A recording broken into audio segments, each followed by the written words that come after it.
businesses like stability, right? And everyone in this room is craving stability. How seriously are you taking that in the kind of coming days and weeks ahead? It was what we campaigned on at the general election just 2 years ago, that we would return stability to the economy. And I'm really proud of my record on that in just 2 years we've had 6 cuts in interest rates.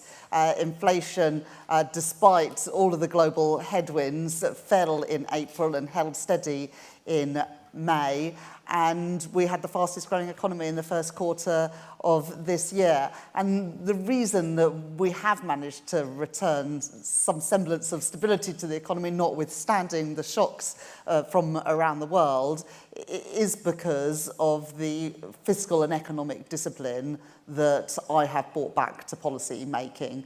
And I think that Andy Burnham, who will be the next Prime Minister, has been really clear that he is committed to those fiscal rules. And that is a good thing, because it means that businesses here can be confident that that stability, that rigour to policy making, that tight grip on the public finances, which is essential for getting inflation and interest rates down, will be continued.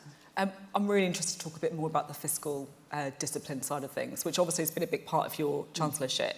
But, you've come out there and addressed the elephant in the room. You're saying that Andy Burnham is going to be the next Prime Minister. Do you want to be his Chancellor? Well, those would be choices for him, and I'm not going to preempt those. When he becomes Prime Minister, he will make those decisions around the top team around him, but I'm not going to preempt that. Those are his decisions. Obviously, he's going to choose a Chancellor. It might be you, it might not be you. What would your advice be to anyone in the future taking on the role as Chancellor? I'm not sure if anyone wants my advice, but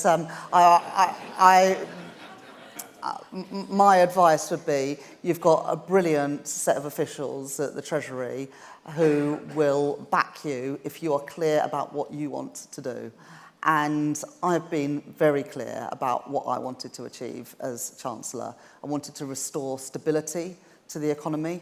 I wanted to boost investment, both public and private, into the economy. And I wanted to change how the economy works with a regulatory burden that is fairer and more efficient, with a planning system that actually allows things to get built in our country.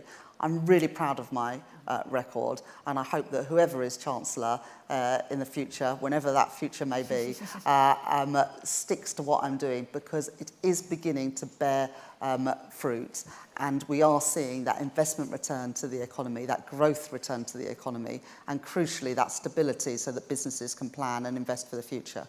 You've obviously been very proud of your record, and you've said that you hand the economy over in a better position to whoever becomes the next Prime Minister.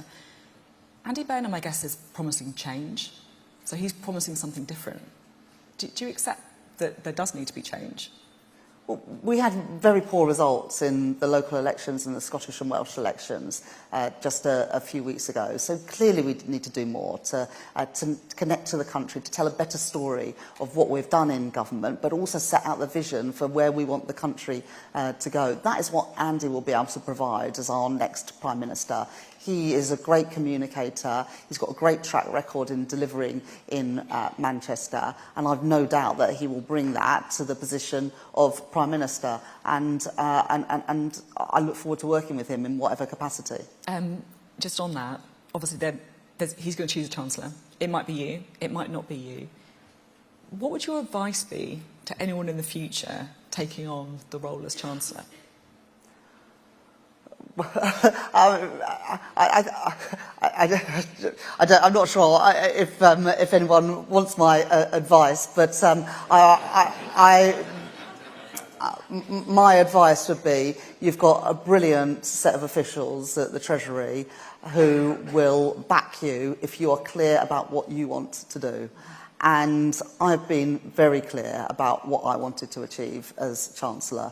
I wanted to restore stability to the economy. I wanted to boost investment, both public and private, into the economy, and I wanted to change how the economy works with a regulatory burden that is fairer and more efficient, with a planning system that actually allows things to get built in our country, sticks to what I'm doing, because it is beginning to bear fruit, and we are seeing that investment return to the economy, that growth return to the economy, and crucially that stability so that businesses can plan and invest for the future.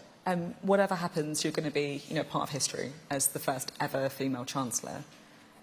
How would you like the history bits to remember, Rachel Reeves as Chancellor? What's your single biggest achievement so far?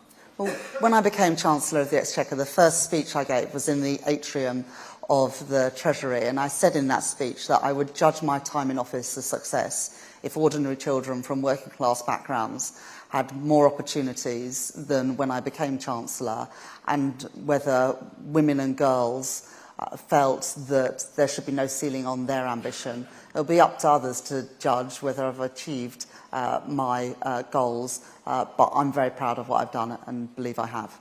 Rachel Reeves, thank you very much indeed. Thank you. Thank you. Thank you so much. Yeah, take care.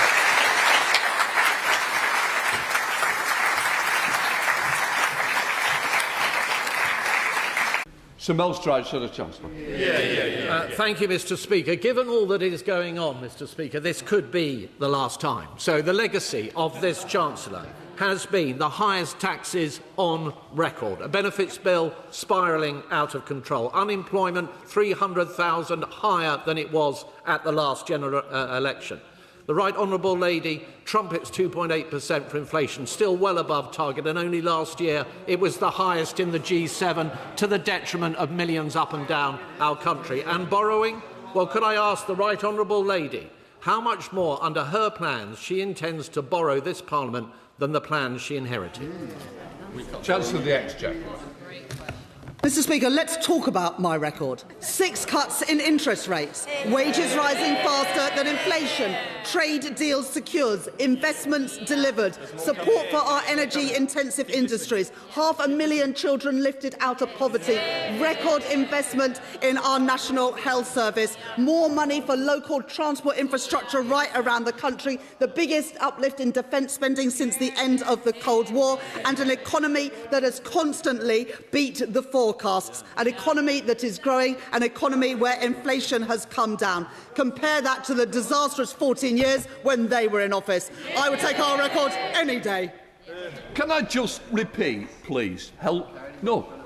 Chancellor, there's lots of people who stand on this side who need to get. I've got to get through this list. You've got to help me to help them ask their questions. Sir Molstride. Well, the Right Honourable Lady cannot bring herself to answer that simple question, and I will tell her she is borrowing £250 billion more than the plans that she inherited. That is her legacy.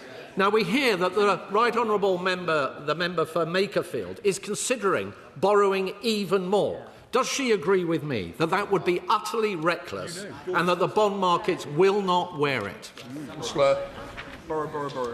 When the Conservatives were in office in the last Parliament, they borrowed more than the G7 average for every single year. This year we are borrowing less than the G7 average and have brought down government borrowing to 4.2% of GDP in the most recent data. And we have brought forward our fiscal rules so they kick in 2 years earlier, and we are meeting those fiscal rules to ensure that we have sustainable public finances, a far cry from those that I inherited. Madam Jogi.